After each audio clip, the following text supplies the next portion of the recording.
Not guilty. Bahagi po yan ang sagot ni Vice President Sara Duterte sa summons na impeachment court.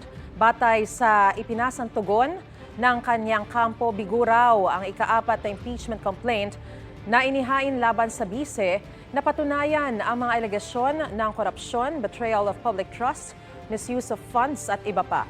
Sinampahan lang daw siya ng impeachment complaint dahil sa pagkontra niya sa administrasyon ni Pangulong Bongbong Marcos.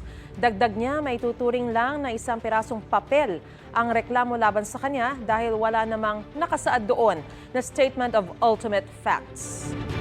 Igan, mauna ka sa mga balita, mag-subscribe na sa GMA Integrated News sa YouTube para sa iba't ibang ulat sa ating bansa.